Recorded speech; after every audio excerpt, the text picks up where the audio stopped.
Hey guys, Dib the Awesome here, and welcome to another monster analysis video. Sorry for that pause there. I was just making sure it was on. So yeah, we're doing Varuna right now. This is actually shortly after I finished the Lord Mammoth video. I felt it was fitting to do both sides of which one. Like honestly, I wanted to do. I talked to like how like more Mammoth is better.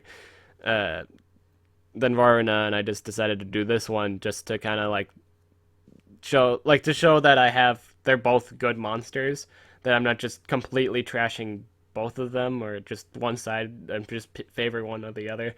This is just an overall analysis of. I want to do analysis of the other one to give it its fair spotlight, to show its highlights and stuff like that, and to show what moves I think you should run on him and stuff like that.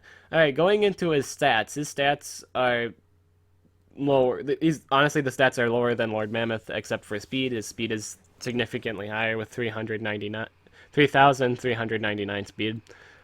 His life is sitting at 28,651 life. I don't think it's the lowest. I think it's in the middle of life monsters and water types. Power is 3,311. That's okay power, but it's not. Again, it's not amazingly great. Uh, it's average. He's got Mario stats. This is how it is at the moment. His trait is immune to stun. It's a great trait. If it's not immune to freeze, then it should be immune to stun.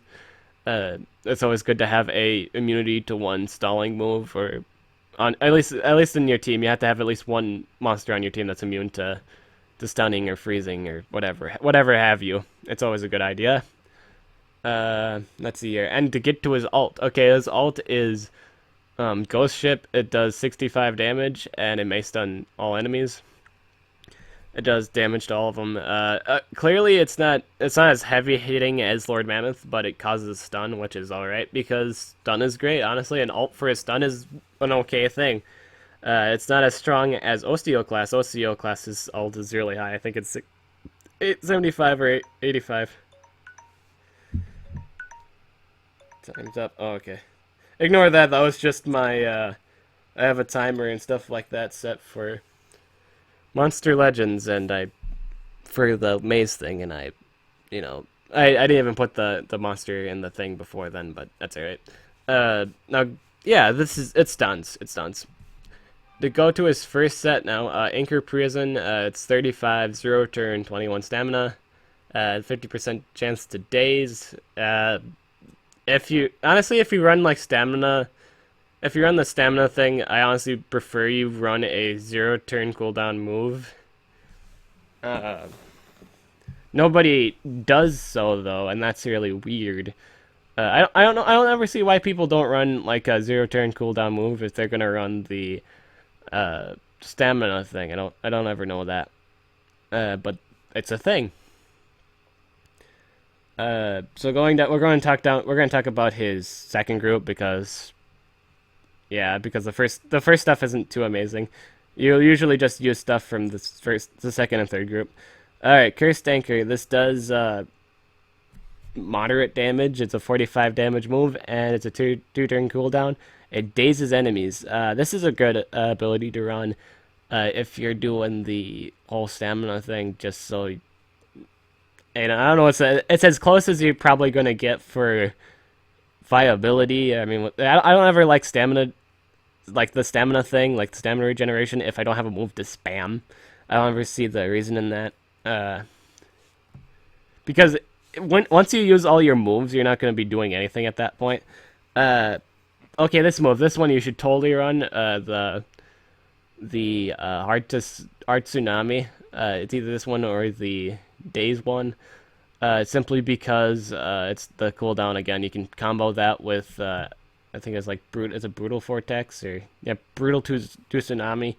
Since it gives you the energy regeneration and the stamina leak.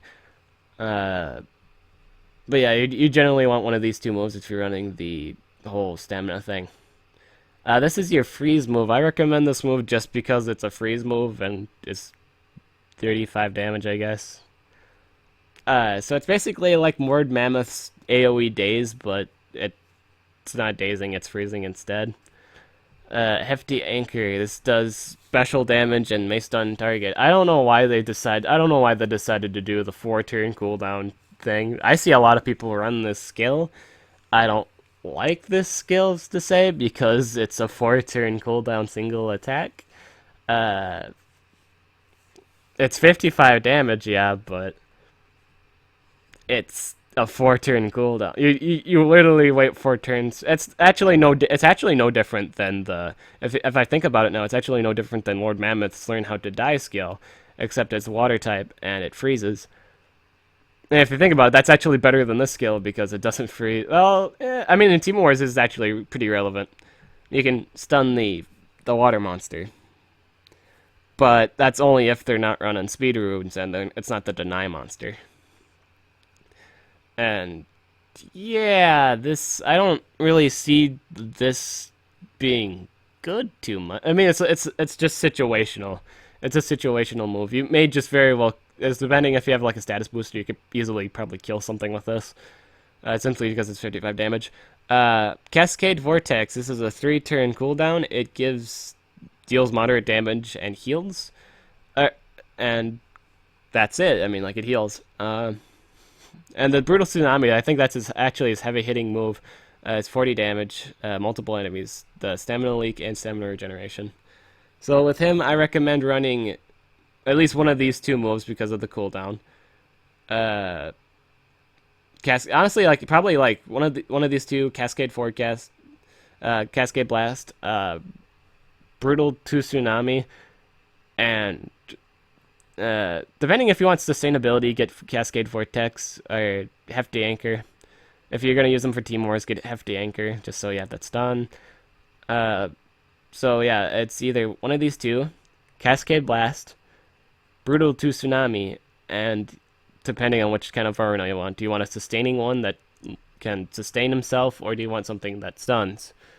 It's totally up to you at that point, which one of these you want. It's basically a choice between these 2, and you always want the bottom one. And that's what you drew run on him. Okay, I kid you not, I see this all the time. I see him being used as a deny monster. That's I don't like that idea. I honestly don't like using this guy as a deny monster. I mean, like he can do it, but he's not the best, and he's not as good as other water monsters because other water monsters are gonna outrun this guy because he only has 3,399 speed. Unless the enemy isn't running speed rune. Yeah, the enemy's always going to have speed runes on their deny monster, which is going to be a water monster or Timerion. I don't see this guy being great as a deny. This guy is not a deny. Honestly, this guy's like Mario. He's not meant to be a deny monster. He's like Lord Mammoth. He shouldn't be like the guy that denies the enemy. I see it all the time in PvP, and I genuinely don't have a problem with this guy. This guy's like the least of my this guy's always the least of my concerns. It's always like the Voltic or the other monsters. And whenever I see this guy, it's like, okay, I can totally put this guy out of the way. I just need to focus on these 2. And simply because I always see people run the AoE freeze or the single target stun, and I don't really have problems with that because I always usually have my Reptile. My Reptile is immune to his freezing, and honestly, I can just blind and damage reduction him, and he can't really do anything at that point. I don't like people using him as a main deny monster. But if I will only never complain about him being the main deny monster if he is 105. Let me show you his 105 stats. These are his stats for being 105. Now, these are the stats that make it. I like Varuna. I like Varuna if he has these stats because it's basically a better vamped up. It's a better Varuna. I think Varuna's significantly better with the extra rank up levels. He can sustain more. Yeah, I mean, like he has 31k. If you put him strength, life, and a speed, then he'd be like Lord. He'd be in that situation with like Lord Mammoth, kind of. But he doesn't have like a shield, which is I mean, it kind of blows, but oh well. So I'd actually recommend making him an attacker, with 2 strengths and a speed if you do anything with this guy. Unless you have the 105 stats, unless you're 105, then go ahead and run him as a main deny monster if you want, because he's got 3,553 speed, so he's going to be able to outpace like stuff that aren't an extra level than him, which is great. So yeah, that's all I really have to say about this man. Uh, I don't I don't hate this guy. I like this guy's design. He's one of the better looking monsters in this game. He's really cool. He's got, look at this. He's a fucking lobster. The lobster pirate. Who doesn't like lobsters and who doesn't like pirates with a giant anchor for a weapon? Honestly, his skill's fun to see. Every time I see his skill up, I'm not even mad that he literally stunned my whole team or anything like that. It's just fun. It's fun to watch. He's a fun character. He's very versatile in Team Wars. I guess people like him just for his versatility, but even at that, I think there are better monsters that do better things with their fertility or whatever, however you say it. Versatility. There you go. There are better monsters. There's better extra monsters you can have. Honestly, this wouldn't be. You can make it your main attacker, but you can just have it as the extra guy that you bring, because and honestly, it's like the main deny monster. That main deny monster and the main attacker that counts the most. Yeah, I'd say run this guy if you have the 105. I have 80 cells. Again, if you didn't watch the last video, I actually have that talks about Lord Mammoth. I have 80 cells for this guy. I'm getting 20 more from a subscriber or a viewer that's gonna join my team soon. I'm excited about this. That's because it's a better. I like, honestly, I like better legendary. I'm gonna have like a better Will Smith, and then I'm gonna have this guy, with like 105. I like honestly anything that's 105. I don't even think you need to rank up anything beyond 105, because look at this. Look at the stat change. This is what he looks like with 110. He gets more hit points, and I guess his speed gets better. And his attacks gets a little better too. But if you think about how much you've just cost to upgrade this man, it takes like, okay, the first set is 120, that's 150. You took all that time for 150, and it's kind of it's a slightly better one. And honestly, if anything, anything in general, actually, if it has higher like stats or something like that, if it has higher levels, odds are it's a better monster than the hundreds, because it's a higher level monster. This is the way the increase of survivability goes up with each level, I guess. But yeah, I will only ever have this monster when I have the stuff to upgrade him. I might buy him in the event and stuff like that, or the event that's going on right now with the whole chop deal, just in preparation of buffing him up to 105. And that's just it, really. That's the only reason why I would even have this monster, is because I'd have a 105 monster. In fact, that's the only. His cells were actually the only thing I got from the 72-hour event, because fuck my luck. And the whole, well, you gotta have basically everything in order to get the monster. I saw one of my popular YouTubers only ever get the last guy, the special light monster, by getting everything else in the thing. Yeah, the odds. I think even at the closest it could get is 22%. At some point, that's not like the last two. So yeah, this is my analysis video for Varuna. Thank you for watching. I will catch you guys later.